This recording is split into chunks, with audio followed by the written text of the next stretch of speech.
Hello everybody, welcome to my channel how to solve physics. आज हम 11th NCERT के अध्याय फर्स्ट मात्रक व मापन का लास्ट लेक्चर लेने जा रहे हैं। इससे पहले 6 लेक्चर्स हमने इस चैप्टर के अंदर डिस्कस किए हैं। ये है विमाओं से संबंधित, तो इस लेक्चर का नाम रखा है भौतिक राशियों की विमाएं। इसमें हम कौन कौन से टॉपिक कवर करने वाले हैं पहले उन्हें देख लेते हैं। सबसे पहले हम देखेंगे विमीय सूत्र और विमीय समीकरण से क्या तात्पर्य होता है। उसके बाद में समीकरण की विमीय संगति की जांच करना कि कोई समीकरण सही है कि नहीं, एनसीईआरटी के सिलेबस। फिर भौतिक राशियों के बीच संबंध कैसे स्थापित करते हैं, व्युत्पन्न करते हैं अपन। फाइनली देखेंगे कि भौतिक राशि को एक इकाई से दूसरी इकाई में कैसे परिवर्तित करते हैं। साथ ही साथ हर एक पर क्वेश्चंस, न्यूमेरिकल्स, आंकिक प्रश्न कैसे आते हैं उसे देखेंगे हिंदी माध्यम की सहायता से। फाइन, तो चलिए शुरू करते हैं। सबसे पहले हम जान लेते हैं कि विमाओं से क्या तात्पर्य है। हमारा ये भौतिक दुनिया,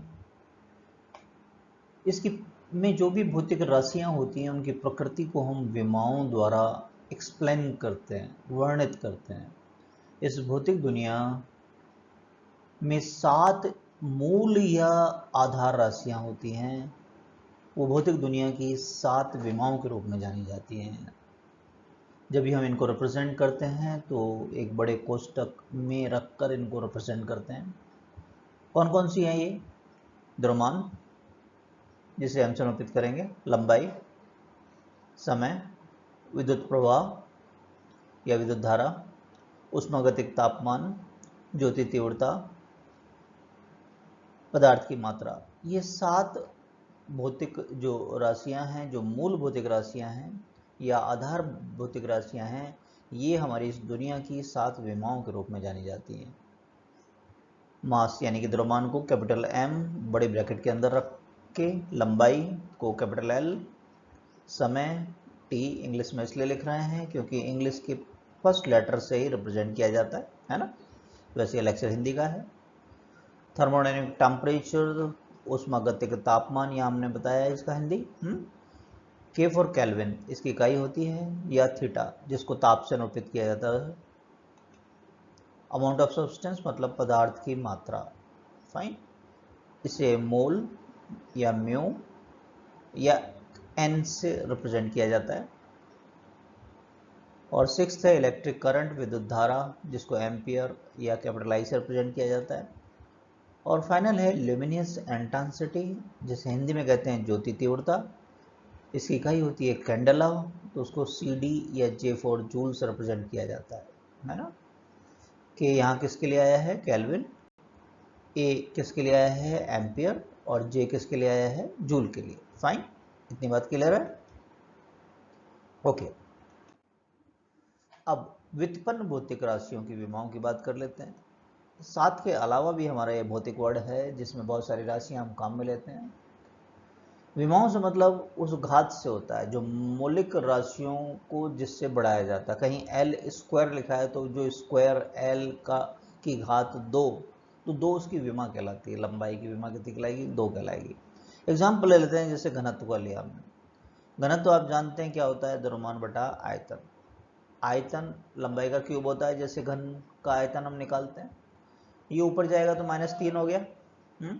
तो घनत्व की विमाएं हमसे कोई पूछेगा तो क्या कहेंगे? द्रव्यमान की तो 1 है, लंबाई की कितनी है? -3 है, और तो कोई इन्वॉल्व है नहीं इसमें, तो हम कहेंगे अन्य सभी जो भी बच गई हैं आधार या मूलभूत भौतिक राशियां, उनकी विमा क्या कहलाएगी? 0।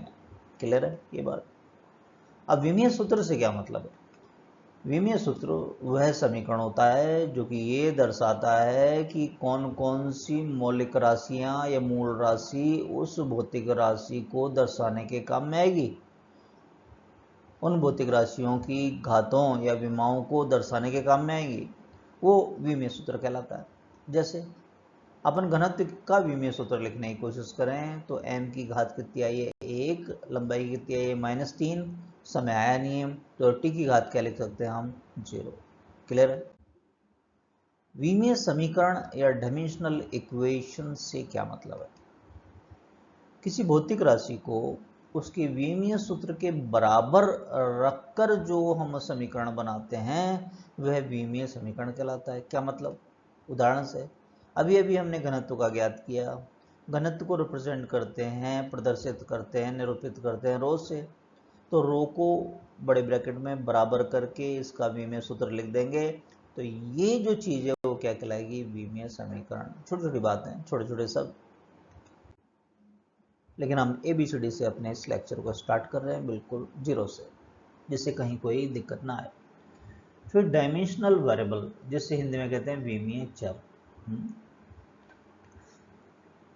ये बेटर रहता है कि जो आपकी हेडिंग है उसको इंग्लिश में भी जानें, क्योंकि एग्जाम्स में ट्रांसलेशन इंग्लिश से होता है और हिंदी के शब्द कई बार परिवर्तित हो जाते हैं। सब लोग अलग अलग तरीके से हिंदी करते हैं।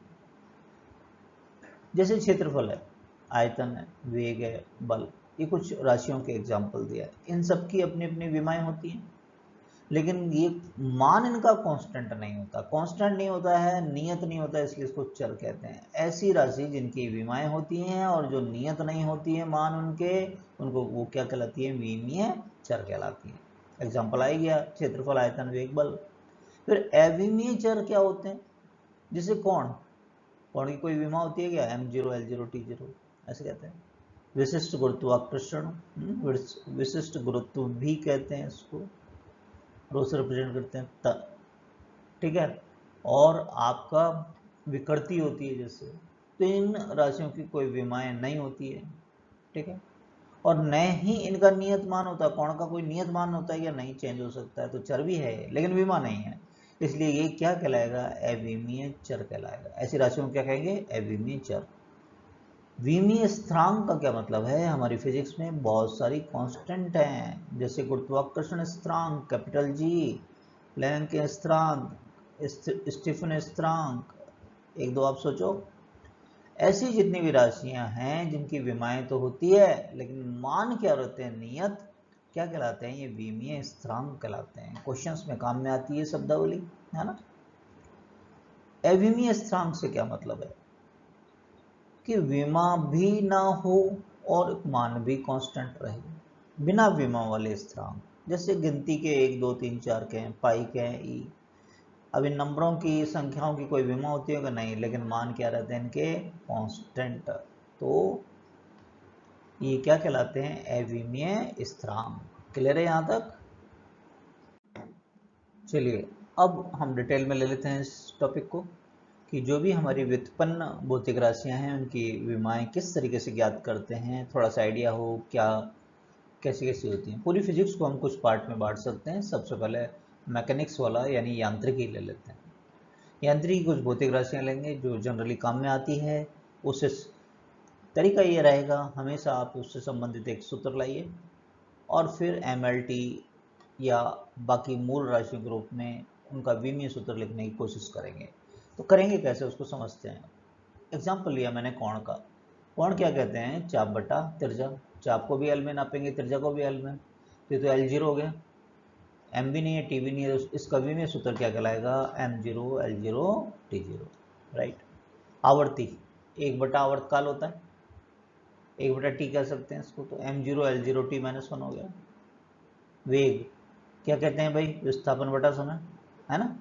आप एक कॉपी पेन लेके बैठिए, है ना, खुद से भी फॉर्मूला लिखकर और ज्ञात करने की कोशिश करें। नहीं आए फिर चेक करो, क्रॉस चेक, मास्टरी होती जाएगी। L/T, T ऊपर जाएगा, T-1, तो M0 L1 T-1, ठीक बात है। रेखीय संवेग, द्रव्यमान इंटू वेग होता है। द्रव्यमान की M कह दो, वेग की अभी L/T रखा था अपन ने, T ऊपर जाएगा तो क्या आएगा? M1 L1 T-1, ठीक बात है। त्वरण पे आ जाइए। त्वरण समय के साथ वेग में परिवर्तन की दर कहते हैं। तो ऊपर वेग, नीचे समय। वेग अब जो ज्ञात कर लिया अपन ने, L/T-1 रख दीजिए बटा T। ये भी T ऊपर जाएगा तो T-2 हो जाएगा। M तो आया नहीं है तो क्या कहोगे? M0, ठीक है। बल, बल क्या होता है? न्यूटन के द्वितीय नियम से द्रव्यमान इंटू त्वरण। द्रव्यमान का M, त्वरण की रख दीजिए L1 T-2, तो क्या आ गया? M1 L1 T-2, ठीक बात है।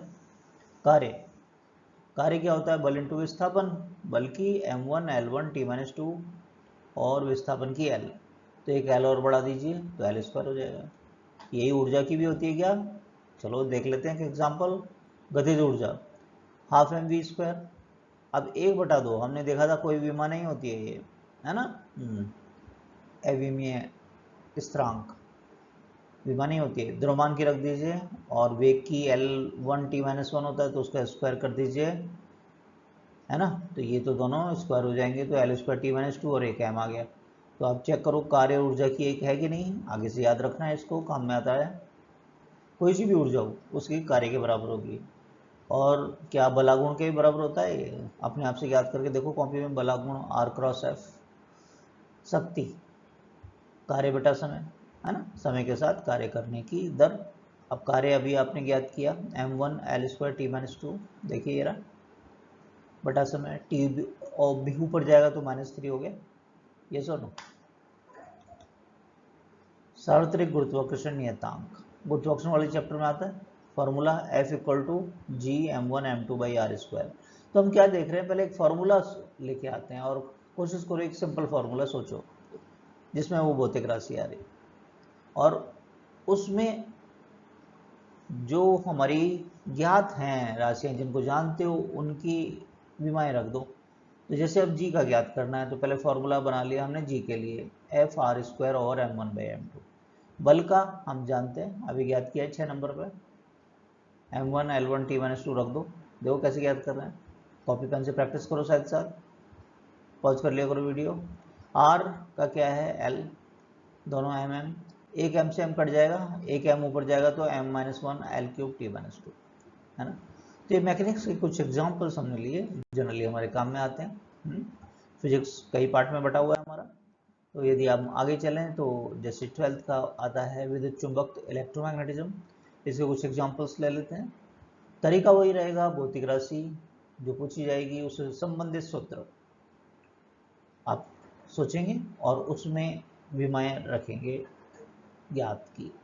जैसे विद्युत आवेश से स्टार्ट होता है आपका 12th का टॉपिक, धारा क्या होती है, आवेश बटा समय Q/T। Q को लिख सकते हैं I × T। आई जो आपकी विद्युत धारा है इसको मूल भौतिक राशि माना गया है, तो इसकी जो विमीय विमाएं हम कैसे लिखते हैं, ए एम्पियर। तो ये घात कुछ नहीं है, 1 है कहलाएगी विमा इसकी। ये टाइम के लिए टी, तो एटी हो गया, तो केवल ए और टी आ रहा है, बाकी तो 0 रख दिया। थोड़ा आगे बढ़ते हैं, विद्युत विभव, ये क्या होता है, कार्य बटा आवेश। कार्य का निकाला मैकेनिक्स में हमने, वही रहेगा चाहे पूरी फिजिक्स में कहीं जाए अपन, m1 L² t-2 और एटी। अब ये 2 ऊपर गया तो t-3 हो गया क्या, और a-1 हो जाएगा, नहीं। विद्युत क्षेत्र की तीव्रता F/Q, हमेशा उससे रिलेटेड एक फार्मूला लाना पड़ेगा, रटना नहीं है, कुछ बच्चे रट लेते हैं, गलत तरीका है। F बल का हमने याद किया था m1 L1 t-2, नहीं याद आ रहा कोई बात नहीं, F = ma, F बराबर m और a मतलब त्वरण। त्वरण की इकाई क्या होती है, मीटर प्रति सेकंड स्क्वायर। मीटर लंबाई से रिलेटेड है, सेकंड टाइम से रिलेटेड है। आवेश रख दीजिए टी, टी ऊपर जाएगा t-3 a-1, है ना, बाकी m1 L1 है, ठीक बात है। अब आइए विद्युत धारिता जिसको C से निरूपित करते हैं, तो सिंपल फार्मूला, अब C के तो बहुत सारे फार्मूले हैं, हम क्या करें, हमेशा एक सिंपल फार्मूला लेके आइए, Q = CV, Q = CV। तो यहाँ से C क्या हो गया, Q/V, आवेश का जानते हैं, और 2 नंबर पर वोल्टेज या विभवांतर का हमने ज्ञात किया था, m1 L² t-3 a-1 रख दीजिए। अब इनको ऊपर लेके जाएंगे तो m-1, L2 ऊपर जाएगा तो L-2, ये t-3 ऊपर जाएगा और ऊपर t है तो t4 बन गया, a-1 आपका ऊपर जाएगा तो a की रेज़ टू पावर 1 बन जाएगा, लेकिन वो a से मल्टीप्लाई होगा तो a² हो जाएगा, क्योंकि a ऑलरेडी एक और है हमारे पास, नहीं। नेक्स्ट, निर्वात की विद्युतशीलता जिसको ε0 कहते हैं, कूलम के नियम में आता है। 11th रिलेटेड जो बच्चे इसमें देख रहे हैं, स्टूडेंट्स देख रहे हैं, वो नीड नॉट वरी, ये चैप्टर ऐसा होता है जिसमें कि पूरी 11th एंड 12th से रिलेटेड भौतिक राशियों के बारे में पूछते हैं, ठीक है। तो जब आप 12th पढ़ेंगे तो ये फॉर्मूले आपके सामने आएंगे, तो आपको रटने नहीं है वैसे इन फॉर्मूले को, जब हम पढ़ते हैं चैप्टर वाइज तो फॉर्मूले आते जाते हैं साथ में, है ना। फिलहाल आप ये मान लीजिए ये फॉर्मूले यदि आपको आते हैं, अगर आपसे क्वेश्चन 11 पूछा जाएगा तो फॉर्मूला दिया जाएगा, ठीक है, चिंता ना करें। तो एप्सिलॉन नॉट के लिए ये हो गया हमारा Q1 Q2 बटा 4 पाई एफ आर स्क्वायर। क्यू आवेश का क्या है, 1 नंबर पे हमने ज्ञात किया था 80 हो गया। 4 पाई है ना, अविमीय स्थिरांक होते हैं, कांस्टेंट है, इनकी कोई बीमा नहीं है, 4 और पाई की तो छोड़ दो, बल्कि रख दीजिए, मैकेनिक्स में ज्ञात किया हमने, और आर यानी दूरी है एल स्क्वायर हो गया। अब इन सबको ऊपर लेके जाओ, m1 ऊपर गया तो m-1, ये L1 और L स्क्वायर ऊपर जाएगा तो L-3, t-2 ऊपर जाएगा t स्क्वायर, ऊपर 2t आपके पास है t4, और ऊपर a और a क्या हो गया a स्क्वायर। तो ये निर्वात की विद्युतशीलता की आ गई। अब आओ विद्युत प्रतिरोध।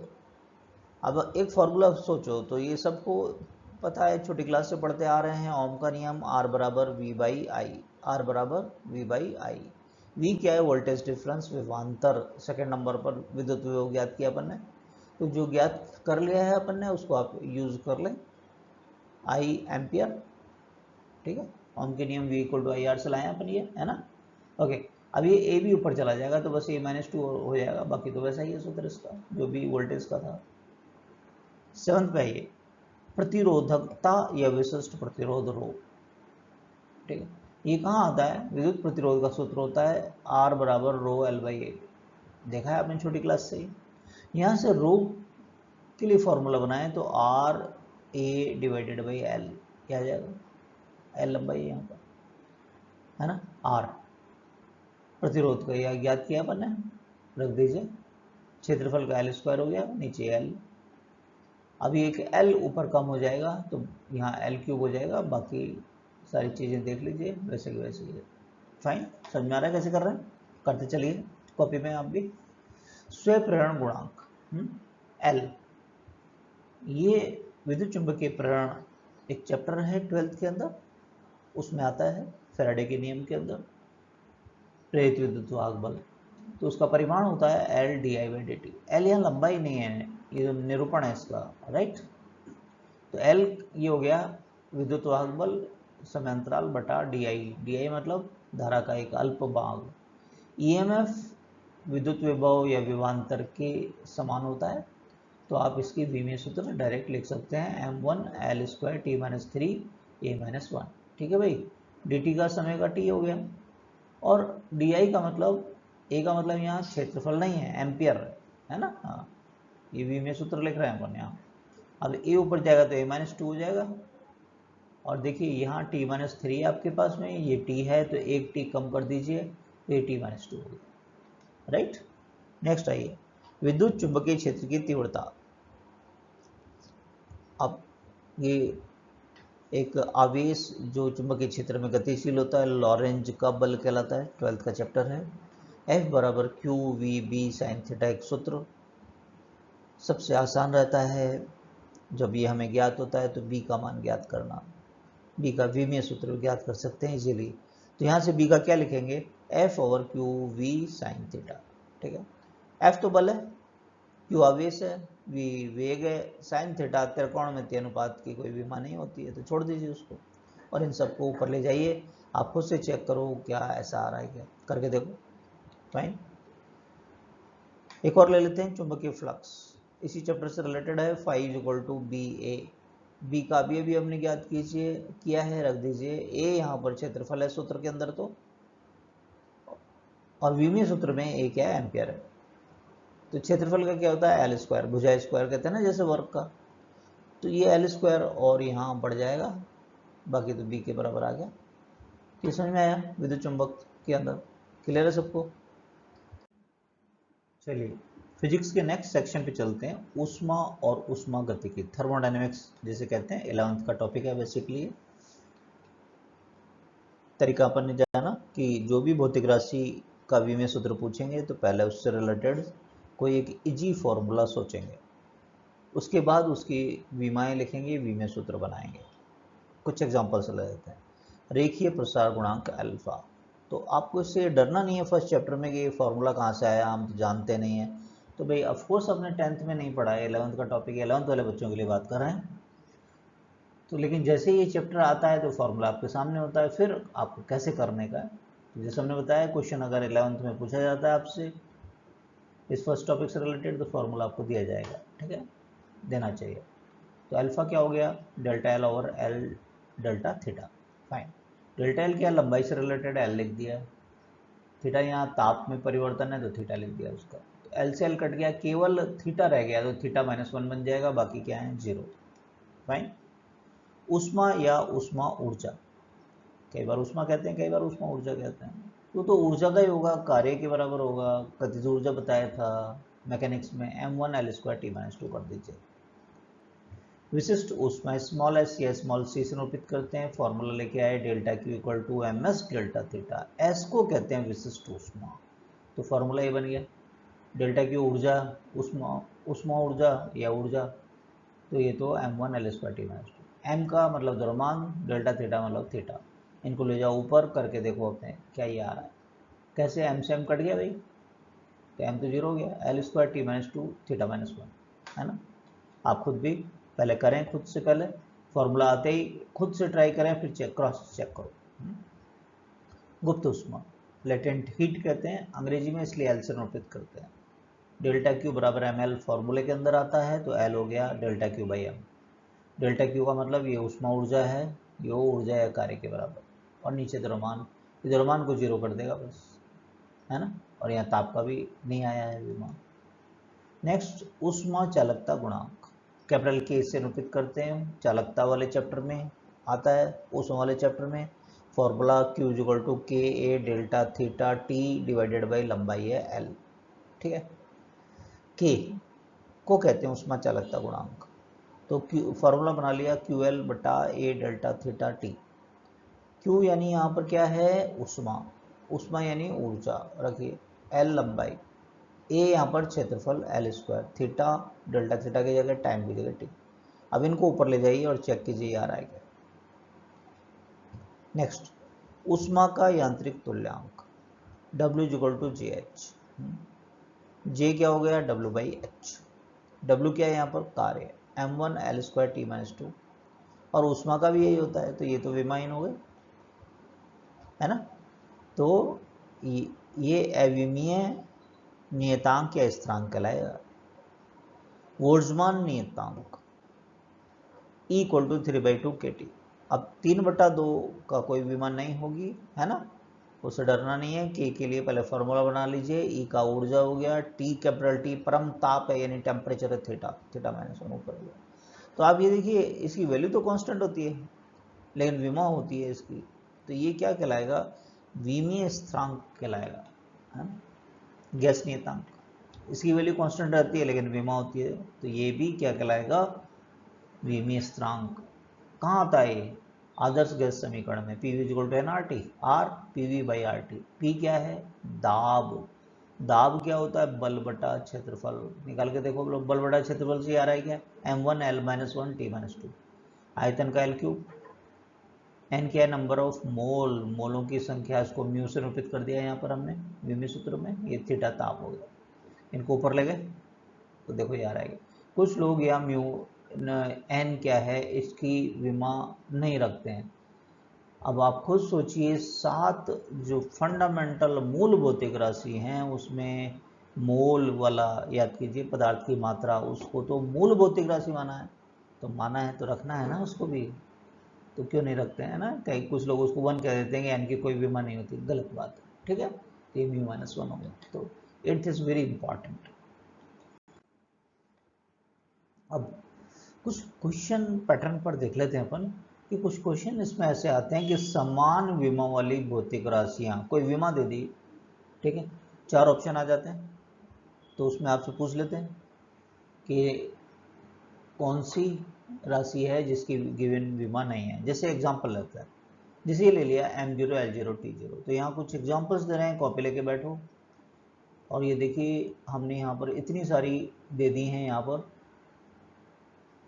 कोण, कोणीय विस्थापन, त्रिकोणमितीय अनुपात, विकृति, घर्षण गुणांक, विशिष्ट गुरुत्व, पुनर्स्थापन गुणांक, इन सब के सूत्र भी जहाँ तक जरूरी है वो यहाँ निरूपित किए हैं, कॉपी में करके देखो क्या सबके सब विमाहीन M0 L0 T। तो एग्जाम में क्या होगा, 3 तो इनमें से दे देंगे और एक कोई गलत दे देंगे, है ना। तो कौन सी भौतिक राशि इस विमा को निरूपित नहीं करती, ऐसे है ना। तो इससे संबंधित क्वेश्चन जनरली एग्जाम में आते हैं। Next M0 L0 T-1। अब आपका काम है ये जो हमने कुछ दिए हैं, देखिए जिनकी सभी की विमा ये है। सेकंड वाला आवर्ती, कोणीय वेग, 6 नियतांक, वेग, प्रवणता, हबल कांस्टेंट, हबल वैज्ञानिक का नाम है। 1 बाय 1 सबकी विमीय सूत्र निकालने की कोशिश करो और देखो क्या आ रहा है नहीं आ रहा। इसी तरीके से M0 L1 T-1 चाल की होती है, वेग कह दें, nवें सेकंड में तय की गई दूरी कह दें, सापेक्ष वेग कह दें, तरंग वेग, वर्ग माध्य, मूल चाल, फिजिक्स में ये सब नाम आते रहते हैं, तो कुछ भी पूछ सकता है एग्जामिनर। अंतिम वेग कह दिया, क्रांतिक वेग कह दिया, तो सबका विमीय सूत्र ये होगा। चेक करो 1 बाय 1। नेक्स्ट पर आते हैं M0 L1 T-2। त्वरण की पूछ ले आपसे, बंधन की पूछ ले, गुरुत्वीय तीव्रता की पूछ ले, गुरुत्वीय त्वरण की, चारों का ये होता है कि चेक करो। M1 L1 T-2 बल की पूछे, तनाव, भार, प्रणोद, उत्प्लावक बल या ऊर्जा प्रवणता, ये तो चलो आपको दिख रहे होंगे, बल, तनाव, भार। आप इसकी ज्ञात करके देखो। डी ऊपर तो ऊर्जा है, ऊर्जा यानी कार्य, डी एक्स एक तरीके से दूरी है, तो इसमें रख के देखो क्या यही आ रहा है। नेक्स्ट M1 L2 T-2 कार्य, ऊर्जा, ऊष्मा, आंतरिक ऊर्जा, बलागुण का सूत्र दिया करके देखना, पहले भी बोला था हमने, क्या है इन सब की का विमीय सूत्र यही होता है, M1 L2 T-2। Fine. Next M1 L0 T-2 प्रस्थ तनाव, बल प्रवणता, स्प्रिंग नियतांक, फॉर्मूला हमने दे दिए, अब रखो इसमें और देखो, चेक करो क्या सब की आ रही है M1 L0 T-2। वीडियो को पॉज किया करो, करके देखो, ठीक है, और मास्टरी करते चलो। विमा से रिलेटेड पूरी हम यहाँ डिस्कस करेंगे, जीरो से स्टार्ट किया है, फिर कैसे भी क्वेश्चन आ जाए सबको आप कर सकेंगे, लेकिन मेहनत करना होगा। M1 L-1 T-2 दाब, P = Fa रखो इसमें। प्रतिबल, बल बटा क्षेत्रफल होता है। प्रत्यास्थता गुणांक E बराबर प्रतिबल बटा विकृति, ऊर्जा घनत्व, विकर्ण दाब P बराबर तरंग की तीव्रता बटा प्रकाश की चाल। इन सब की रखो भौतिक राशियों की विमा और देखो विमीय सूत्र आ रहा है क्या। जब आप ऐसा करके देखेंगे तो मास्टरी होगी। रटना नहीं होता है फिजिक्स में, ये हमने दे दिया और विमीय सूत्र रट लिया आपने, या ये रट लिया कि इन भौतिक राशियों की विमा ये होती है, ये भी गलत है ना। तो आप एक एक की ज्ञात करें, फिर आपको मास्टरी होगी, कॉन्फिडेंस आएगा। कोणीय संवेग M1 L2 T-1 प्लैंक नियतांक पूछेंगे, ये बहुत इंपॉर्टेंट रखता है। और एक स्पेशल एक्शन कहते हैं अंग्रेजी के अंदर, क्रिया कहते हैं हिंदी में। एक भौतिक राशि है जो होती है ऊर्जा इंटू समय, बहुत कम काम में आती है लेकिन पूछ सकते हैं। इसकी SI इकाई भी मैंने यहाँ पर बताई है, प्लैंक या जूल इंटू सेकेंड होती है। तो क्रिया की पूछें तो उसकी भी M1 L2 T-1 होती है। आप इसको चेक करें कि क्या यही आ रहा है इनका। नेक्स्ट M1 L2 T-2 θ-1 ऊष्माधारिता, formula MS delta Q by delta theta. Delta Q ऊष्मा की रखो और ताप की रखो, देखो ये आ रहा है क्या। जल तुल्यांक W = MS, M द्रव्यमान है, S विशिष्ट ऊष्मा, अभी बताया हमने थोड़ी देर पहले, विशिष्ट ऊष्मा की, ऊष्मा और ऊष्मा गतिकी के अंदर दोनों की रखिए। वीडियो को रिवर्स करके देखिए। इंट्रॉपी कैपिटल S से निरूपित करते हैं, delta Q by T, T यहाँ पर टेम्परेचर है ना। बोल्ट्जमैन नियतांक E बराबर 3/2 kT फॉर्मूले में आता है। K थोड़ी देर पहले हमने विमा निकाली थी इसकी। तो देखो ये चारों की क्या ये विमीय सूत्र आ रहा है, दैट इज इंपॉर्टेंट, है ना। नेक्स्ट पर आइए M1 L1 T-3 A-1। आपसे क्या है, विद्युत क्षेत्र की तीव्रता, सूत्र F/Q, Q क्या है, आवेश यहाँ पर, विद्युत विभव की प्रवणता dV/dx, dV यहाँ पर है वोल्टेज डिफरेंस, विभवांतर, dx क्या है यहाँ पर, दूरी। ठीक है, तो इनका रख के और देखो कि क्या या यही आ रहा है विमेय सूत्र। नेक्स्ट, विद्युत विभव की पूछें या विद्युत विभवांतर की पूछें या विद्युत वाहक बल की पूछें, तो चेक करो क्या यही आता है। सबका सूत्र कार्य बटा आवेश से निकलता है। तो कार्य की बताया था हमने m1L2T-2, आप खुद से रखो Q आवेश 80 और देखो ये आ रहा है क्या। तो बात समझ में आया कैसे ज्ञात करते हैं किसी का। फाइन, ये हमने बताया कुछ एग्जाम्पल लेके, 12 एग्जाम्पल लेके कि इस तरीके के क्वेश्चन भी आते हैं आपके एग्जामिनर 2 3 4 एक साथ पूछ लेता है। अब इसमें और क्वेश्चन कैसे बनते हैं वो देख लेते हैं। जेई 2021 का एक क्वेश्चन हम ले रहे हैं। ई तथा एच विद्युत क्षेत्र चुंबकन क्षेत्र की तीव्रता को दर्शाते हैं। तो ई बटा एच का मात्रक ज्ञात करो। ई और एच मात्रक यानी इकाई भी पूछ सकते हैं विमेय सूत्र के साथ। फॉर्मूला याद हो तो चाहे विमा पूछें चाहे इकाई। ई विद्युत क्षेत्र की जो तीव्रता होती है उसकी इकाई या तो न्यूटन पर कूलम होती है या वोल्ट पर मीटर होती है, क्योंकि सूत्र होता है E equal to V by D. V तो वोल्टेज बाई एम, और H की होती है एम्पियर पर मीटर। ठीक है, ध्यान रखें। मीटर से मीटर कैंसिल, तो ये वोल्ट पर एम्पियर हो गया, तो ये क्या हो गया, और वोल्ट पर एम्पियर तो प्रतिरोध होता है ना, तो उसकी इकाई तो क्या होती है, ओम होती है, नहीं होती। समझ है। अब फिर नेक्स्ट कैटेगरी के कुछ क्वेश्चन होते हैं जिसमें कि काल्पनिक मूल भौतिक राशि मानते हुए और किसी भी भौतिक राशि की विमा आपसे पूछ लेते हैं। तो देखिए क्वेश्चन कैसे बनता है। आपसे कह दिया बल, लंबाई और समय को मूल भौतिक राशि या मौलिक राशि मान लो। क्या बल होती है क्या मूल भौतिक राशि? नहीं होती है, लेकिन ये कह रहे हैं मान लो। एग्जामिनर आपको टेस्ट करना चाहता है। क्या टेस्ट करना चाहता है वो? एग्जामिनर टेस्ट करना चाहता है कि हमें आपको कोई रटा हुआ तो नहीं है। कई बार बच्चे रट के रखते हैं। तो उनका विमेय सूत्र आपसे पूछा जाता है, इससे घनत्व। पहले फॉर्मूला लेके आए m बाई वी। अब आपको बल पर कॉन्सेंट्रेट करना है, द्रव्यमान में नहीं कन्वर्ट करना है, तो आप द्रव्यमान को चेंज करेंगे, बल बटा त्वरण लिख सकते हैं। क्यों? बल बराबर क्या होता है, जो हम बोल रहे हैं उसको चेक करो, द्रव्यमान इंटू त्वरण होता है, नहीं होता? तो द्रव्यमान क्या हो गया, बल बटा त्वरण। समझ लें। अब बल की टर्म्स में लिखना है तो F, और त्वरण का हमने बताया m1T-2, आयतन का L क्यूब होता है। ठीक है, तो ये L क्यूब और ऊपर L1 है आपका, तो नीचे L स्क्वायर हो जाएगा, है ना। ये L1 है, नीचे L क्यूब, तो ये मल्टीप्लाई हुआ तो L4 हो जाएगा ना नीचे, तो ऊपर जाके L-4 हो जाएगा। ठीक बात है।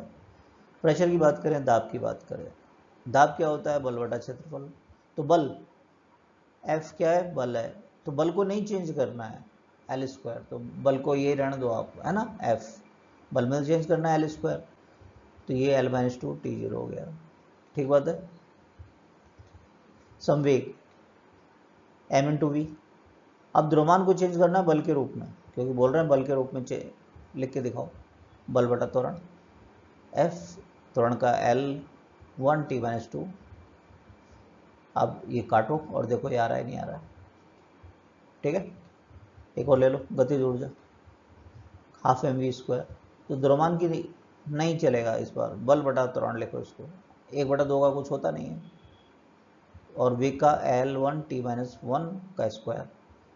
ठीक है, बल के लिए F कह दो, त्वरण का L-T-2, और इसका स्क्वायर करके और सॉल्व करके देखो कि क्या ये आ रहा है नहीं आ रहा है आपके पास, है ना। समझ में आया कैसे करते हैं। अब आपके लिए कुछ एक्सरसाइज अप्लाई कीजिएगा जो सीखा है। जेई 2022 का एक क्वेश्चन है, match the list first with the list second. मतलब 2 लिस्ट दे दी है, उनको आपको मैच करना है। जैसे लिस्ट फर्स्ट में दे रखा है बलागुण, प्रतिबल, गुप्त ऊष्मा शक्ति, और लिस्ट सेकंड में इनकी इकाइयाँ दे रखी हैं। तो एक एक भौतिक राशि लीजिए, कहीं ना कहीं हमने यूज की है, वीडियो को रिवर्स करके देखो और देखना कौन सा किससे मैच हो रहा है, कि बलागुण किससे मैच होगा। जैसे बलागुण ये न्यूटन मीटर आनी चाहिए, है ना। तो चलो आंसर भी दे देते हैं हम। ए का थर्ड आना चाहिए, बी का फोर्थ, सी का सेकेंड, डी का फर्स्ट। तो खुद करके देखिए कि आप कर सकते हैं नहीं कर सकते हैं। नेक्स्ट क्वेश्चन इसी तरीके से फिर से आपको लिस्ट मैच करना है। 2021 जेई का एक क्वेश्चन है। इसमें Rydberg constant, H Planck constant, चुंबकीय क्षेत्र की तीव्रता, श्यानता गुणांक, कोई भौतिक राशि नहीं नजर आए तो आप गूगल कर सकते हैं किसी भौतिक राशि के लिए, फॉर्मूला खोजिए, किताब को रेफर कीजिए, है ना। सबसे पहले फॉर्मूला लाइए, फिर देखिए इनमें से कौन सी इकाई आ रही है, आंसर दे देते हैं हम। कर सकते हैं आप। ए का थर्ड आना चाहिए, बी का सेकंड, सी का फोर्थ और डी का फर्स्ट। फाइन। अब आगे चलते हैं एप्लीकेशन पार्ट ऑफ व्यू पर।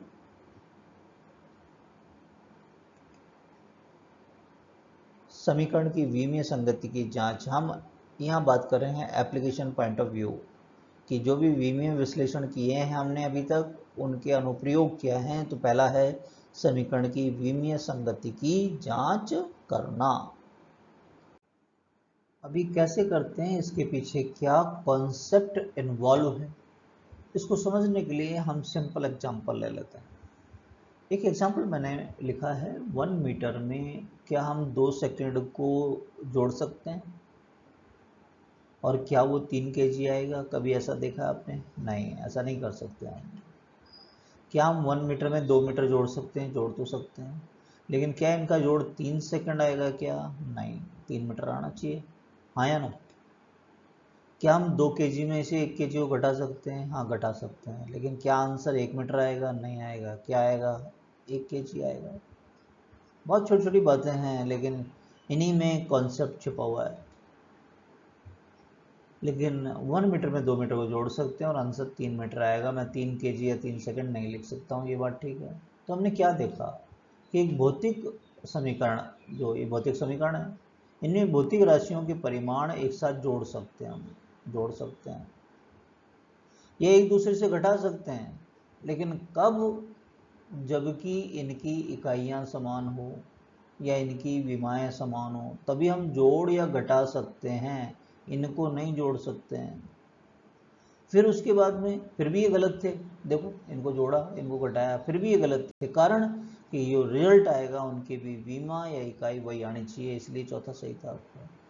जो भी प्राप्त परिणाम होगा वो भी समान इकाई और विमीय सूत्र का होना चाहिए। जानते हैं हम पहले से, बस यही कॉन्सेप्ट है और कुछ नहीं इन एप्लीकेशन का। इस प्रकार वेग को बल में जोड़ सकते हैं क्या? नहीं, वेग और बल अलग अलग है, विमाएं अलग अलग है। या उष्मागतिक जो तापमान होता है उसमें क्या हम विद्युत धारा को घटा सकते हैं? नहीं कर सकते हैं, नहीं तो जोड़ सकते हैं ना घटा सकते हैं। ठीक है ना। इस सिद्धांत को विमाओं की एक रूपता के सिद्धांत के रूप में जानते हैं हम, और इस चीज को हम यूज करते हैं। इनके 3 अनुप्रयोग होते हैं। 1 बाई 1 हम डिस्कस कर रहे हैं। पहला टॉपिक जैसे हमने पहले भी डाला, समीकरण की विमीय संगति की जांच करना। संगति मतलब होमोजीनियस, एक जैसा होना चाहिए विमा के रूप में। विमाओं की समरूपता का सिद्धांत भौतिक समीकरण की सत्यता की जांच करने में उपयोगी होता है। इसको समझाने के लिए कुछ क्वेश्चंस ले लेते हैं। v equal to u plus a t आपका देखा वाला समीकरण है। अब आपसे एग्जामिनर कहता है इसे सत्यता की जांच करो, तो पहले लेफ्ट हैंड साइड लीजिए। v क्या है? अंतिम वेग एल टी माइनस वन। अब आर एच एस लीजिए। पहले तो u लिखा है प्रारंभिक वेग, वेग तो वेग ही है एल टी माइनस वन। फिर ए टी है इसके अंदर, ए क्या है? त्वरण, एल टी माइनस टू। नहीं, फिर टी से गुणा कीजिए, क्या? L T minus one. तो आप ये देखिए सबकी विमा वही आ रही है ना, यानी इसमें इसको जोड़ा है तो विमा समान होनी चाहिए, जोड़ने के बाद ये आ रहा है उसकी विमा वही होनी चाहिए। अगर ऐसा है तो विमीय रूप से ये सही होगा, क्योंकि L H S R H S के बराबर है, इसलिए हम कह सकते हैं कि दिया गया समीकरण विमीय रूप से सही है। बात समझ में आ रही है? नेक्स्ट, एस बराबर U T plus half A T square. S की मतलब दूरी, एल हो गया, U T R H S में, यू क्या है? प्रारंभिक वेग L T minus one. T से गुणा कीजिए, टी से और टी माइनस वन कट जाएगा आपका, तो केवल एल रह गया। हाफ ए टी स्क्वायर का चेक कीजिए, ए त्वरण है, हाफ को भूल जाइए, उसकी कोई विमा नहीं होती है, कांस्टेंट की T square, T minus two T square cancel, तो एल। तो क्या नज़र नहीं आ रहा कि इसकी पूरे की विमा यू टी की विमा के बराबर और इन दोनों की विमा एस के बराबर आ रही है? आ रही है। तो विमीय रूप से, है ना, सत्य है। हम कह सकते हैं दिया गया समीकरण विमीय रूप से सत्य है। क्लियर? एक और लीजिए, एक क्वेश्चन लिया हमने, फेमस क्वेश्चन है ये, और इसका रेफरेंस है एससी वर्मा, जो जनरली जेई के बच्चे रेफर करते हैं इसको, जेई और आईटी एंट्रेंस एग्जाम के लिए। उसमें 1.19 नंबर का क्वेश्चन है, इंपॉर्टेंट बुक है, कॉन्सेप्ट ऑफ फिजिक्स। माना x और a दूरी के लिए है, क्या समाकलन ये जो दे रखा है इक्वल टू दिस विमीय रूप से सही है? सूत्र सही है या नहीं है, ये नहीं है क्वेश्चन। क्वेश्चन ये है क्या विमीय रूप से सही है। तो चेक करते हैं इस बात को। लेफ्ट हैंड साइड में आइए, लेफ्ट हैंड साइड में ये dx दूरी को निरूपित कर रहा है, a भी दूरी है x भी, तो एल स्क्वायर है ना, घटा रहे हैं तो घटाने के बाद वही आएगा, एल स्क्वायर रूट के अंदर तो एल हो जाएगा, तो L0 तो विमाहीन है।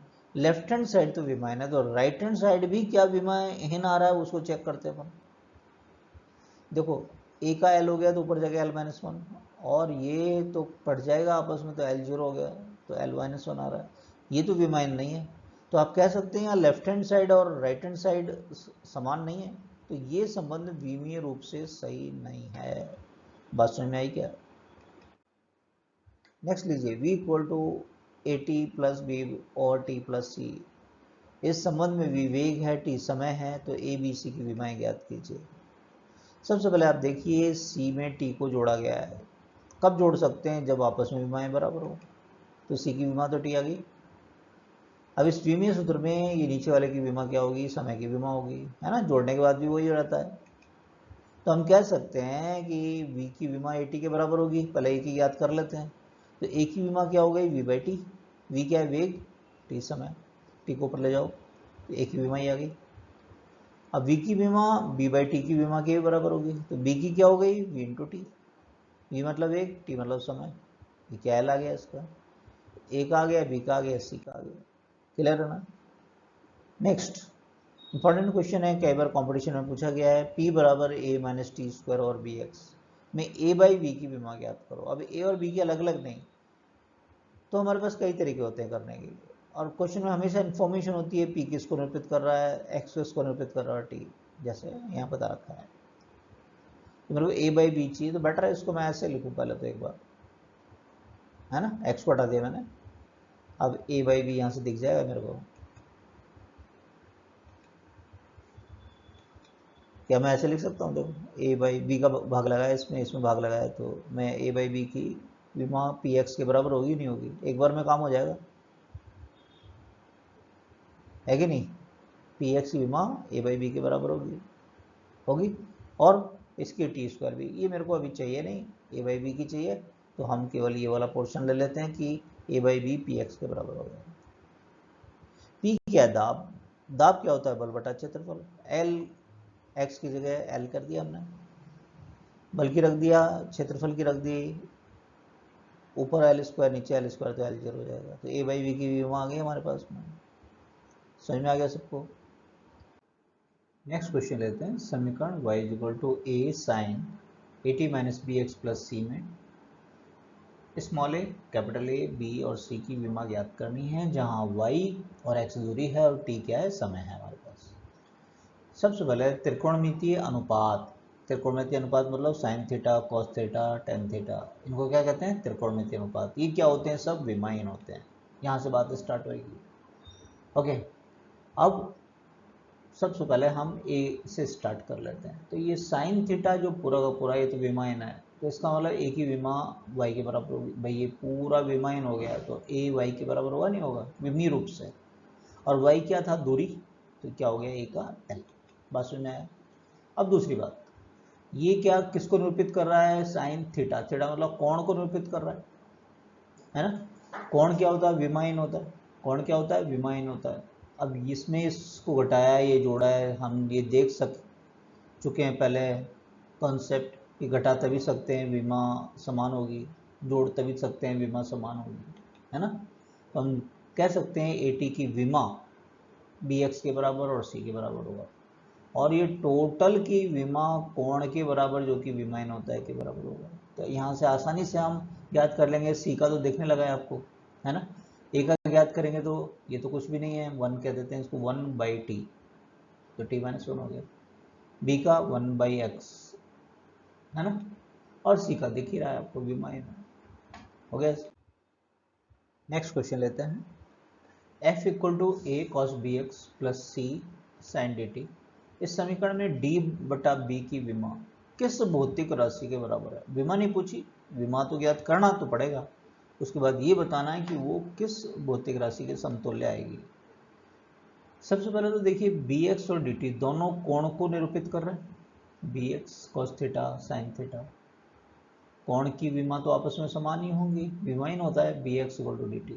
तो आप अपने लक्ष्य पे जाइए, डी बाई बी चाहिए तो यहाँ से डी बाई बी लिखिए पहले तो डी बाई बी को क्या x बाई टी लिख सकते हैं, x दूरी है आपका, l t समय है, तो l1 t माइनस 1 हो गया।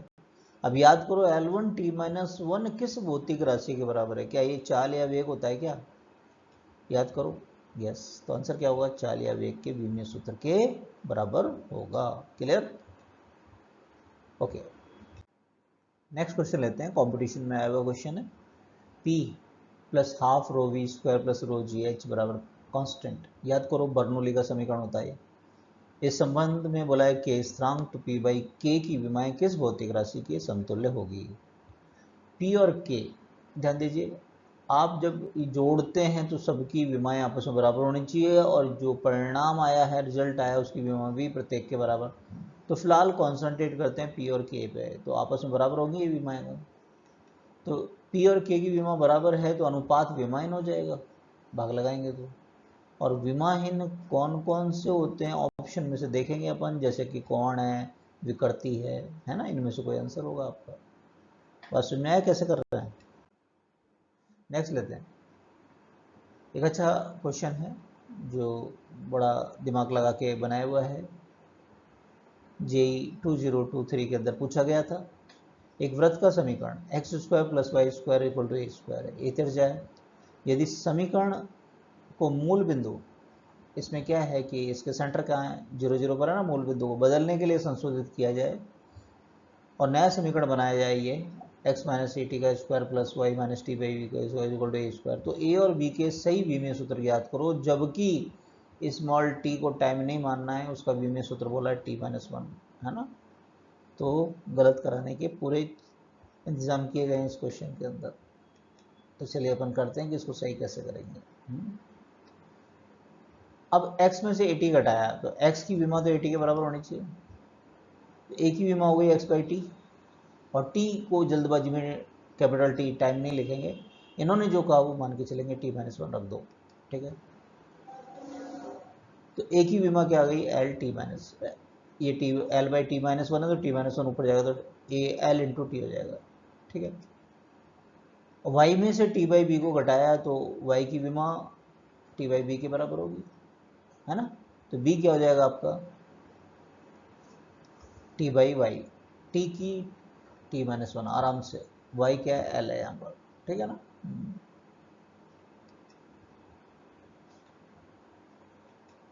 तो b की क्या हो जाएगी भाई, l को भी ऊपर ले जाओ, l माइनस 1 t माइनस 1, ठीक है। तो a की आ गई और b की आ गई, राइट। अब इस एप्लीकेशन पर, है ना, आपके लिए कुछ एक्सरसाइज है, आप ट्राई कीजिएगा। कुछ क्वेश्चंस दे रहे हैं, P equal to, important question है जो पहले कंपटीशन में पूछे गए हैं, अल्फा बीटा एक्सपोनेंशियल e की पावर कहते हैं ना, उसको ऐसे भी लिखते हैं minus alpha z over k theta. इसमें P को दाब लेना आपको, जेड को दूरी, के को वर्जमान कांस्टेंट, थीटा को टेम्परेचर। तो बीटा का विमीय सूत्र ज्ञात करना है, जो कि हमने यहाँ पर दे दिया है, m0 l2 t0, ये आना चाहिए आपका, ठीक है। सूक्ष्म संरचना नियतांक, fine structure constant alpha.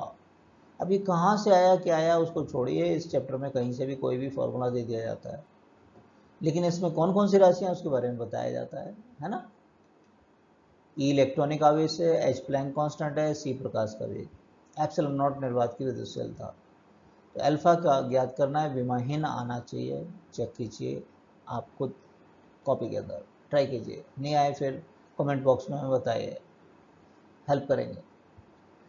E J square M raise to power 5 G square की विमा ज्ञात कीजिए, और ये भी विमाहीन आना चाहिए, है ना। सीखने के बाद में फिर एक्सरसाइज भी आपको करना चाहिए। नेक्स्ट एप्लीकेशन लेके चलते हैं विमीय विश्लेषण और इसके अनुप्रयोग की। भौतिक राशियों के बीच में संबंध कैसे स्थापित करते हैं, एक तरीके से कोई इक्वेशन, कोई फॉर्मूला कैसे डराइव करते हैं। ठीक है, विमीय विधि का उपयोग भौतिक राशियों के बीच में संबंध निकालने में किया जाता है। इसके लिए हमें पता होना चाहिए कि पूछी गई भौतिक राशि अन्य किन भौतिक राशियों पर निर्भर कर रही है। पहला काम तो ये होता है ना। तो इसको समझाने के लिए हम कुछ क्वेश्चंस ले लेते हैं। एक क्वेश्चन स्क्रीन पर आपके सामने है, एस सी वर्मा से हमने इसको लिया है, 1.15 नंबर का क्वेश्चन है ये। सापेक्षता के सिद्धांत से पता चलता है कि द्रव्यमान को ऊर्जा में परिवर्तित किया जा सकता है। इस प्रकार प्राप्त ऊर्जा ई द्रव्यमान m और प्रकाश की चाल की कुछ घात के अनुक्रमानुपाती होती है। वो अपने को ज्ञात करना है। विमीय विधि का उपयोग करके राशियों के बीच संबंध का अनुमान लगाइए। सबसे पहले क्वेश्चन ये कह रहा है द्रव्यमान और सी की कुछ घात पर निर्भर करता है, तो ऐसे लिख लेंगे इसको। अनुक्रमानुपाती के निशान को हटाओ, एक कांस्टेंट लगा दो जो कि विमायन स्थिरांक है, घबराना नहीं है। अब दोनों तरफ विमा लिखो, ऊर्जा की, द्रव्यमान की, ये तो विमायन है के तो, और चाल, प्रकाश की चाल हो L(t-1). एम को एक साथ ले लो, जहाँ भी आ रहा है एम यही आ रहा है, घात कितनी है एम ए, एल की बी, टी की माइनस बी। अब क्या करते हैं, लेफ्ट एंड राइट के अंदर दोनों पक्षों में इनकी विमाओं, विमा का मतलब यहाँ क्या होता है, घात की तुलना करते हैं। तो आपको क्या नज़र आ रहा है यहाँ से, ए का मान क्या 1 नज़र आ रहा है, बी का मान क्या 2 नज़र आ रहा है, यस। तो हमें ये पता लग गया और बी का मान। नेक्स्ट क्वेश्चन, किसी घूर्णन पिंड की गतिज ऊर्जा उसकी जड़ता गुण आई तथा इसकी कोणीय चाल ओमेगा पर निर्भर करती है। एस.सी. वर्मा का ये क्वेश्चन है, 1.14 फेमस बुक है आईटी वाले बच्चों के लिए। एक गोले का उसके व्यास के परिधि जड़ता गुण 2/5 mr² होता है। संबंध ये मान लो कि के गतिज ऊर्जा स्मॉल के आई की पावर ए ओमेगा की पावर बी मान लो, के विमायन नियतांक है। तो आपको यहाँ फिर से ए और बी ज्ञात करना है, राइट। करेंगे कैसे, ये फॉर्मूला है, के तो विमायन नियतांक है यहाँ पर, तो रख दीजिए सबकी विमा पहले तो। के गतिज ऊर्जा, ऊर्जा कार्य, के विमायन विमायन लिख दिया। आई जड़ता गुण का रेफरेंस दे दिया कि 2/5 mr² होता है, तो एम द्रव्यमान की एम हो गई, r² का l² हो गया, ओमेगा 2π/t, 2π/t, तो केवल t-1 हो गया। एम को एक साथ करो, एम की घात 1, यहाँ ए आ रहा है तो एम की पावर ए आ गई, एल की पावर 2a आ गई और टी की पावर -p आ गई।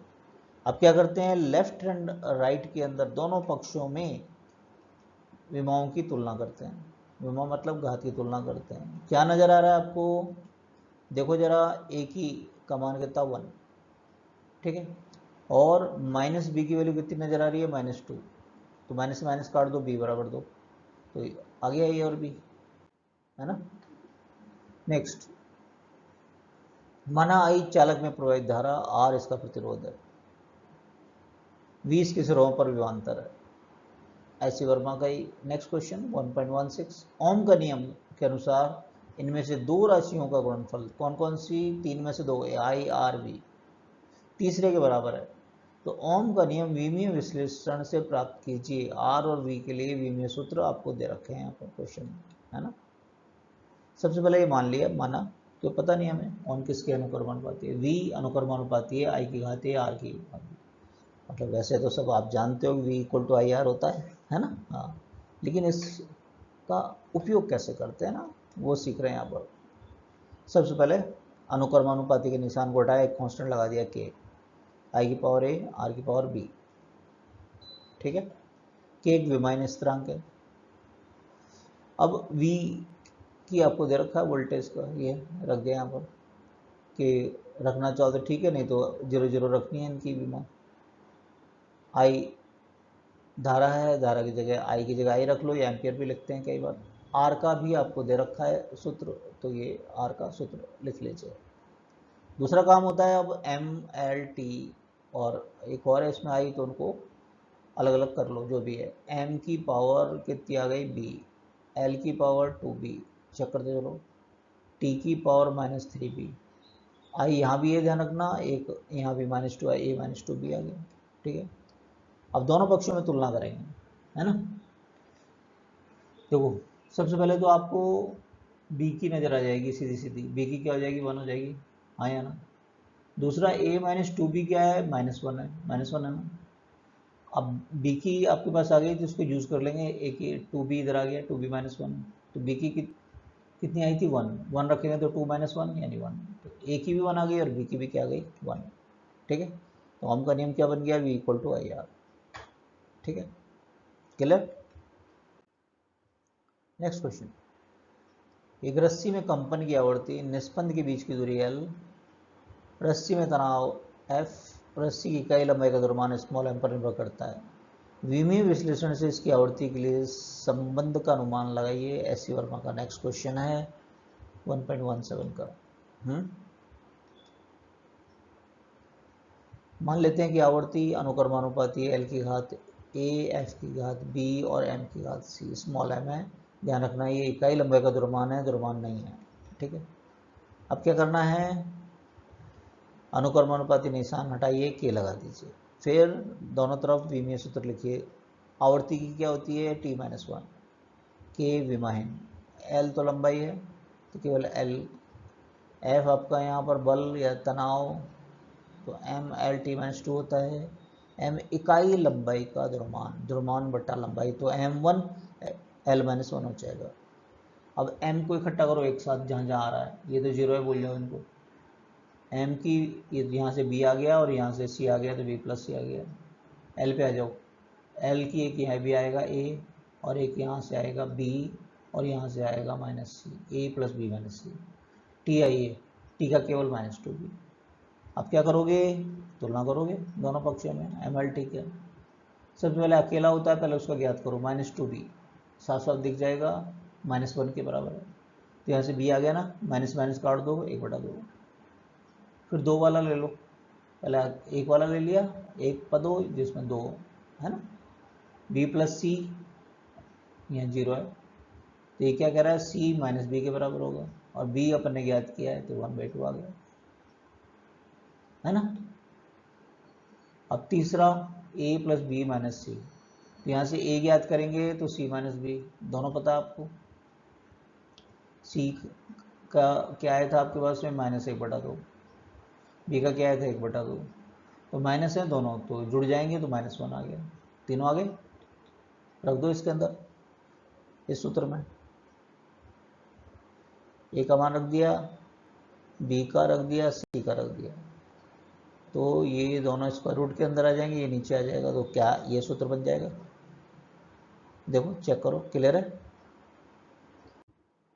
नेक्स्ट क्वेश्चन, गैस की अवस्था समीकरण P + AT² v की घात C बराबर RT + B, याद करो, इसको केमिस्ट्री में वास्तविक गैस समीकरण के रूप में काम में लेते हैं, जहां A, B, C, R स्थिरांक है। समताप रेखा को आइसोथर्म कहते हैं अंग्रेजी में। P बराबर A v की घात m - B v की घात n द्वारा दर्शाया जा सकता है, जहां A और B केवल तापमान पर निर्भर करते हैं। m और n के मान ज्ञात करो। सबसे पहले गिवन समीकरण ये है हमारे पास। अब हम इस रूप में इसको डालने की कोशिश करेंगे, फिर तुलना करेंगे, है ना, ये हमारा प्रोग्राम रहेगा। तो पहले v की घात c है, इसको इस तरफ लाएंगे तो माइनस में आ जाएगी पावर, नीचे आएगा ना, इसलिए ठीक है। अब दाब है ना केवल, तो इस टर्म को यहाँ से हटाएंगे, ये इधर आया, AT² v की माइनस। अब तुलना करना आसान हो जाएगा, देखो v की टर्म्स है यहाँ भी, है ना। अब तुलना कर लेते हैं इससे, P = AVm - BM, तो देखो m के स्थान पे तो क्या आ रहा है, -c, और n के स्थान पे क्या आ रहा है, -1, ठीक है, क्लियर। एक बड़ा अच्छा क्वेश्चन है जो जेई में बनाया गया, जेई 2022 के अंदर, कि इकाई 1 और 2 की दो प्रणाली, दो सिस्टम्स हैं, जैसे MKS CGS बोलते हैं ना, ऐसे वेग v और त्वरण, है ना। टू का मतलब सेकंड प्रणाली और फर्स्ट का मतलब प्रथम प्रणाली, यानी सेकंड फर्स्ट के साथ इस तरह संबंधित है और त्वरण इस तरीके से संबंधित है। तो दूरी और समय के बीच में इन प्रणालियों में संबंध स्थापित करना बड़ा अच्छा क्वेश्चन है, समझो बात को। देखो भाई, सबसे पहले हमें दूरी की बात कर रहे हैं। दूरी को हम क्या ऐसा लिख सकते हैं, पहले तो ये कैसे लिखा, देखो v में सूत्र निकालो भाई, नहीं भी याद तो चलेगा आपको। सबसे पहले जो दे रखा है उसकी टर्म्स में लिखा है मैंने। दूरी मान लो त्वरण की घात x पर निर्भर कर रही है, वेग की घात y पर निर्भर कर रही है। यहाँ से बात को स्टार्ट करें, अपने आप आ जाएगा रिलेशन। L के लिए विभव सूत्र ये हो गया कि विमाहीन है तो उसको भूल जाओ, मत लिखो। a की पावर x, त्वरण का क्या होता है lt माइनस वन एक्स, वेग का क्या होता है L1 t माइनस वन। फिर क्या बताया, m को इकट्ठा करो, m तो जीरो ही है सारे, L यहाँ से x आएगा, यहाँ से क्या आएगा y, t minus two x, और यहाँ से क्या आएगा माइनस वाई। फिर क्या करते हैं, तुलना करते हैं, है ना। तो यहाँ से क्या दिख रहा है, x प्लस वाई किसके बराबर है, वन। दूसरा minus two x minus y किसके बराबर आ रहा है भाई, जीरो। दो समीकरण बन गए, दोनों को कंपेयर करेंगे, है ना। जैसे फर्स्ट में सेकंड को जोड़ दे तो वाई कट जाएगा, एक्स आ जाएगा ना। हाँ, यही कर लेते हैं। तो जैसे मैंने जोड़ा तो माइनस एक्स हुआ इधर, यहाँ वन आया, तो इसका मतलब एक्स की वैल्यू कितनी होगी, माइनस वन। किसी एक समीकरण में x equal to minus one यहाँ रख दिया मैंने, तो y क्या आ जाएगा, टू। यहाँ माइनस वन रखेंगे तो y कितना आ जाएगा, दो। तो x और y दोनों वैल्यू आ गई मेरे पास में यहाँ पर। ओके, तो देखो ये जो माना था वहाँ रख देते हैं अपन, x की वैल्यू माइनस वन, वी की टू, तो l क्या आ गया, वी स्क्वायर बाई ए आया ना। वैसे थोड़ा सा दिमाग लगाया जाए तो अभिकेंद्रीय त्वरण क्या होता है, वी स्क्वायर बाई आर होता है क्या, वी स्क्वायर बाई आर, अभिकेंद्रीय त्वरण आर। तो आर क्या हो गया, वी स्क्वायर बाई ए। जो कह रहे हैं उसको कॉपी में लिख कर देखो, पहले लिखो अभिकेंद्रीय त्वरण ए बराबर वी स्क्वायर बाई आर। तो आर किसके बराबर हो गया, वी स्क्वायर बाई ए। तो डायरेक्ट आप ये संबंध लिख सकते थे, है ना, कोई बात नहीं।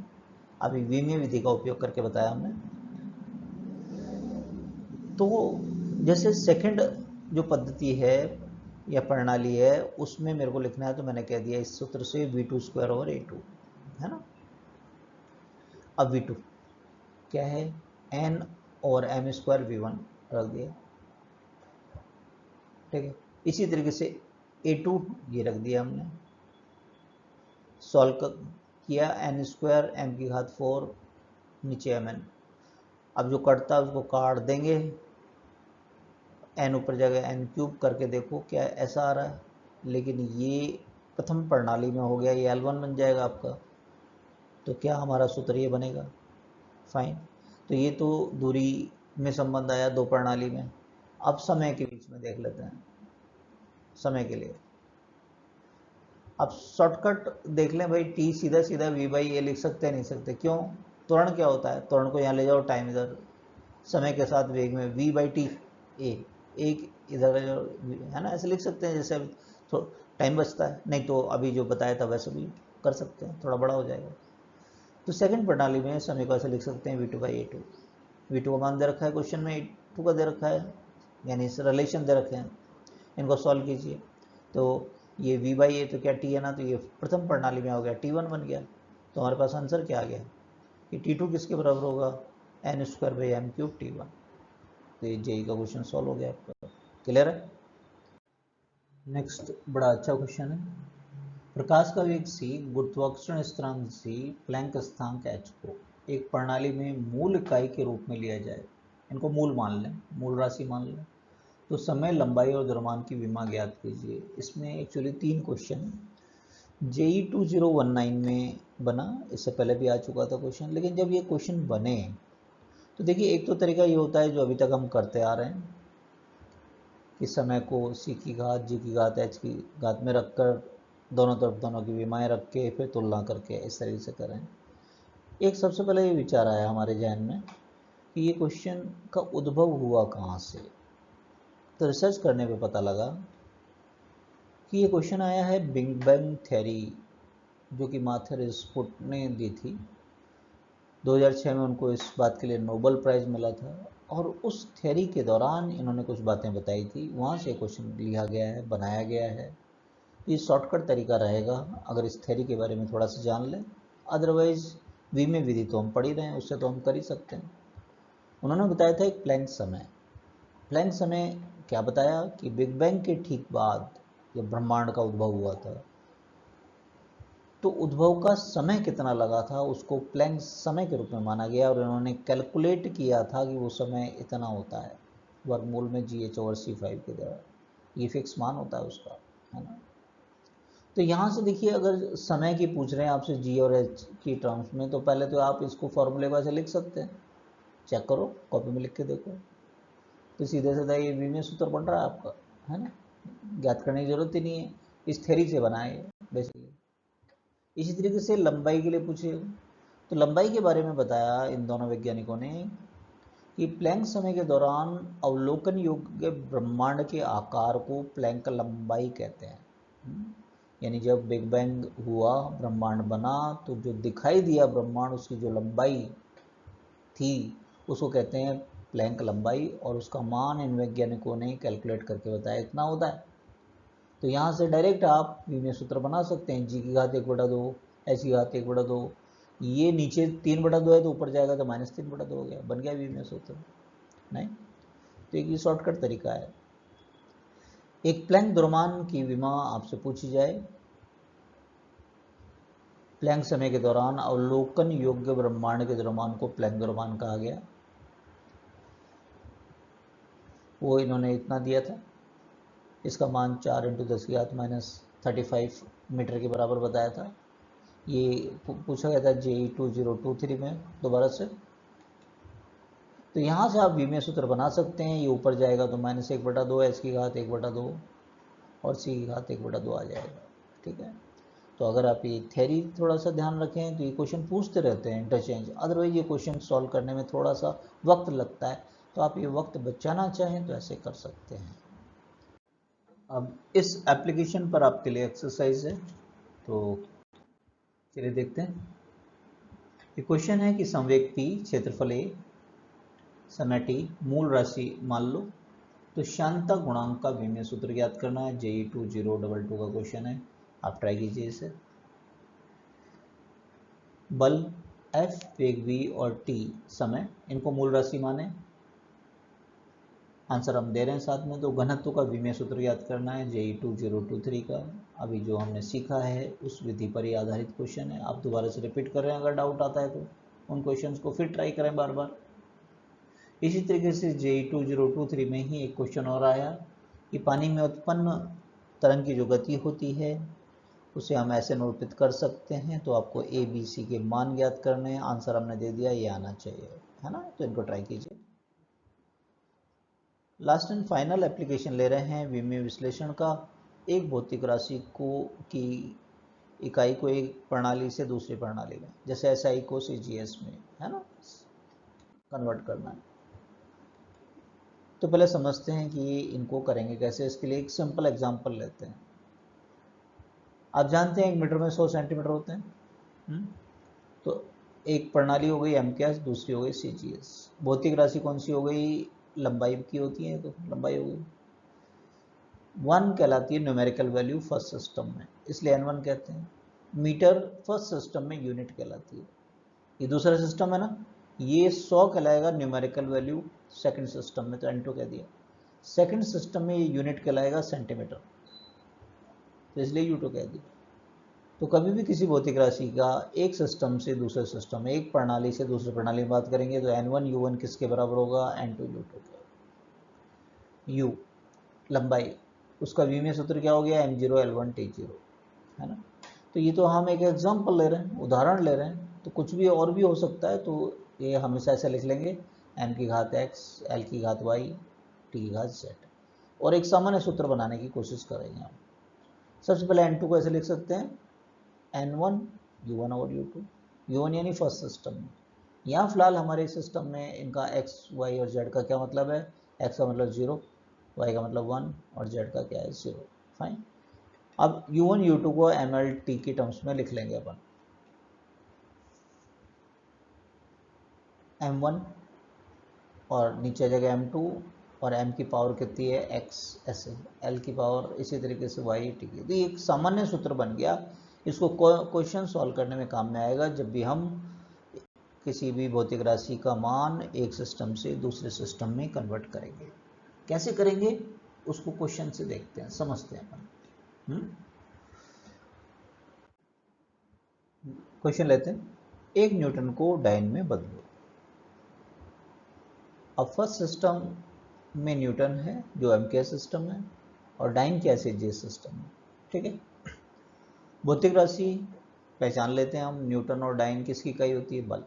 राइट, हम ये लिख सकते हैं n1 u1 और ये अज्ञात n2 है जो ज्ञात करेंगे, डाइन u2 हो गया। जो राशि है बल उसकी विमीय सूत्र क्या होता है, m1 l1t-2, है ना, जिसको ये x y z की वैल्यू हमको पता है, इसके अंदर वो रख लेंगे अपन। फॉर्मूला क्या था, ये था, ये काम में आएगा। अब यहाँ हमें x y और z की वैल्यू पता है। यहाँ से भौतिक राशि यहाँ से हम देख लेते हैं कौन सी बल है, विमीय सूत्र निकाल लेते हैं तो x y z की वैल्यू पता लग जाती है। अब ये वैल्यू रख देंगे यहाँ पर। दूसरा ध्यान रखेंगे जहाँ 1 आ रहा है वो MKS है, द्रव्यमान की kg लिख देंगे, मीटर सेकंड ऐसे। सेकंड CGS है तो यहाँ ग्राम सेंटीमीटर सेकंड। ये काम करने जाएंगे। ठीक है, एक्स वाई जेड की वैल्यू रख दी बाकी। अब एक को दूसरे से काटने की कोशिश करेंगे तो पहले kg में कितने ग्राम होते हैं 1000, मीटर में कितने 100, ऐसे लिख लेते हैं। चलिए, है ना भाई। ओके, अब देखिए ग्राम से ग्राम कट गया, सेंटीमीटर सेंटीमीटर, सेकंड से second. Powers as it is आपको नज़र आ रही हैं। ये 10⁻3, ये 10 का स्क्वायर, 1 की कितनी भी घात होती है 1, तो 10⁻5 आ गया। इसका मतलब हो गया 1 न्यूटन में कितने डाइन होते हैं, 10⁻5 डाइन। ये आंसर आ गया। क्लियर। नेक्स्ट क्वेश्चन, 1 जूल को अर्ग में बदलो। अब जूल तो आपका क्या है, MKS, यस आई। अर्ग क्या है, CGS सिस्टम, है ना। भौतिक राशि क्या है, कार्य या ऊर्जा। जूल और अर्ग किसकी इकाई होती है, कार्य या ऊर्जा की। पहले यहाँ से चलो n1 u1 n2 u2, कार्य का विमीय सूत्र निकाल लो जिससे कि एक्स वाई जेड की वैल्यू पता लग जाएगी, जो कि फॉर्मूले में रखने में मदद करेगी। एक्स की वैल्यू कितनी है 1, वाई कितनी है 2, जेड कितनी है -2। फर्स्ट सिस्टम एम कैसे, द्रव्यमान की kg, लंबाई की मीटर, टाइम की सेकंड। सेकंड CGS है, ग्राम सेंटीमीटर सेकंड। फिर क्या करो, इसको ग्राम में चेंज करो काटने के लिए, 10⁻3, 10⁻2 सेंटीमीटर ऐसे, है ना। अब काटना ही चाहिए जाएगा, ग्राम से ग्राम, सेंटीमीटर सेंटीमीटर सेकंड। तो यहाँ क्या आ गया है 10⁻3, 10 का स्क्वायर हो जाएगा, एक की घात कितनी भी हो ये 1, ये 4 हो गया। 3 + 4 कितना हो गया 7। तो आंसर क्या आ गया, 1 जूल में कितने डाइन होते, 1 जूल में कितने अर्ग होते हैं, 10⁻7 अर्ग। क्लियर है क्या। चलिए नेक्स्ट क्वेश्चन ले लेते हैं। SI प्रणाली में सार्वभौमिक, सार्वत्रिक भी बोलते हैं, गुरुत्वाकर्षण स्थिरांक कैपिटल G का मान इतना है, इसे CGS प्रणाली में बदलिए। MKS में दे रखा है, CGS में चेंज करना है। CGS में इसका न्यूमेरिकल वैल्यू चाहिए, n2 चाहिए हमको। सबसे पहले विमीय सूत्र की जरूरत पड़ेगी, तो याद करो गुरुत्वाकर्षण वाला फॉर्मूला, यहाँ से G की ज्ञात करें, F बल है यहाँ पर, है ना, ये हमने पहले भी ज्ञात किया है। तो G का विमीय सूत्र हमारे पास में कुछ ऐसा आ जाएगा, m1 l3t-2। तो एक्स वाई जेड की वैल्यू आ जाएगी। इनको हमेशा से लिख लेते हैं n1 u1 n2 u2, जैसे फॉर्मूला बन जाता है हमारा n2 का। ओके, और एक्स वाई जेड की वैल्यू हमारे को यहाँ से पता लग रही है। x कितना -1 है, y कितना है 3 और z कितना है -2। फर्स्ट MKS है तो ऊपर तो आपको MKS रखिए, या ऐसा ही रखिए, kg, मीटर सेकंड, नीचे gram centimetre second. Right, proper x y z की वैल्यू रखिए। काटने के लिए हमेशा इनको कन्वर्ट करने के लिए इसको ग्राम में चेंज करेंगे, इसको सेंटीमीटर में, सेकंड को रहने दीजिए, तो ये क्या ऐसा आ जाएगा, चेक करो। आसानी से आप काट सकते हैं ग्राम से ग्राम, सेंटीमीटर, है ना। हर क्वेश्चन को आप एक बार समझ लीजिए, फिर बिना देखे करने की कोशिश कीजिए, फिर चेक कीजिए वीडियो से, है ना, मस्ट होती जाएगी। तो यहाँ 10⁻³ आया, 10 का स्क्वायर का क्यूब आया 1 की 10⁻³ हो जाएगा ये, तो ये 6 हो गया, और 1 की कितनी भी घात 1 होती है ना। इकट्ठा कर लें इसको, तो क्या ये -8 आ जाएगा, चेक करो। -3 और +6 +3, तो 11 में से 3 जाएगा तो -8 आ जाएगा, तो n2 की वैल्यू इतनी आ जाएगी, यानी हमारे पास में CGS में न्यूमेरिकल वैल्यू इतनी होगी, राइट। नेक्स्ट क्वेश्चन लेते हैं, density of a material in a system, यानी हम यहाँ कह रहे हैं इकाई की एक प्रणाली में जिसकी लंबाई की इकाई 5 सेमी है, द्रव्यमान की इकाई 20 ग्राम है, तो पदार्थ का घनत्व क्या होगा यदि CGS प्रणाली में एक पदार्थ का घनत्व 8 ग्राम प्रति सेंटीमीटर क्यूब हो। अच्छा क्वेश्चन है, किसी जमाने में एम्स में आया था ये। अब देखो भाई, दे रखा है CGS सिस्टम में 8 ग्राम प्रति सेंटीमीटर क्यूब, 8 ग्राम प्रति सेंटीमीटर क्यूब, है ना, और एक नई इकाई के सिस्टम में हमसे पूछा गया है। फाइन, नाम से कोई मतलब नहीं है, कौन सी इकाई है अज्ञात है, वही लिख देते हैं N1 U1 N2 U2। लेकिन ये पता लग रहा है, घनत्व की बात कर रहे हैं तो भौतिक राशि घनत्व है, उसका विमीय सूत्र हम ज्ञात कर लेते हैं, m1L-3T0, ठीक है। तो m की पावर x, l की पावर y, t की पावर z लिखकर x y z की वैल्यू आ जाती है हमारे पास, जिससे कि n2 के सूत्र में रखने में मदद मिलती है हमको, ठीक है ना।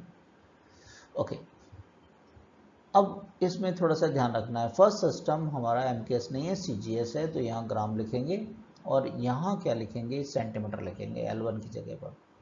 आप टाइम को ले नहीं लें फर्क नहीं पड़ेगा, क्योंकि नहीं है, नहीं तो सेकंड ले लो, कोई दिक्कत नहीं है ना, क्योंकि वो टाइम पर डिपेंड नहीं कर रहा, दोनों में सेकंड ले लीजिएगा, नहीं लिखेंगे तो भी चलेगा।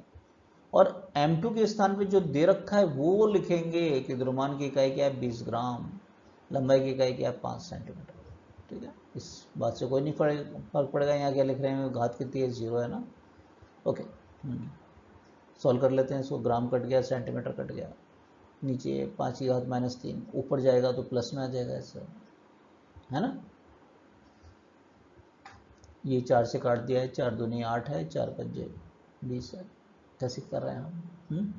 एक 5 कटेगा तो 5 का स्क्वायर ऊपर बचेगा तो 25, तो आंसर कितना आ जाएगा आपका 50। तो n2 का मान कितना आ गया हमारे पास में 50। इसका मतलब क्या हुआ कि नई प्रणाली में पदार्थ का घनत्व कितना इकाई होगा, 50 इकाई होगा। क्लियर है क्या। विमीय विश्लेषण के उपयोग पर सीमाएं, कुछ लिमिट्स हैं इसकी, कि ठीक है इतनी सारी एप्लीकेशंस हमने देखी, इतने सारे क्वेश्चंस देखे, लेकिन कहाँ इसको यूज नहीं कर सकते हैं इसका भी ध्यान रखना हमको। जैसे कोई समानुपातिक नियतांक है वो विमीय विश्लेषण से हम ज्ञात नहीं कर सकते हैं। अबीजगणितीय फलन का मतलब साइन, कॉस, लॉग, चरघातांकी फलन, इनको भी हम, इनके सूत्र हम प्राप्त नहीं कर सकते हैं विमीय विश्लेषण से। जहाँ तक दिए गए संबंध की विमीय सटीकता की जांच का संबंध होता है सही और गलत की, यदि बायां पक्ष और दायां पक्ष दोनों ही विमाहीन है तो फिर बड़ी मुश्किल हो जाती है। हम ये नहीं जान सकते कि इसको अंश में रखना है कि हर में रखना है या इसका उल्टा रखना है। और यदि किसी सूत्र के RHS में 2 या अधिक पद हों, जैसे ये वाला समीकरण 2 पद है ना, तो इसको हम विमीय विधि से व्युत्पन्न नहीं कर सकते हैं, ठीक है।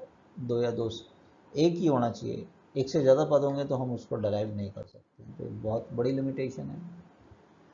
फिर विमीय स्थिरांक जो होते हैं, जैसे कि कैपिटल G जो आ रहा है ना, तो इस पूरे सूत्र को हम डराइव नहीं कर सकते हैं, G को नहीं ज्ञात कर सकते हैं, प्राप्त नहीं कर सकते।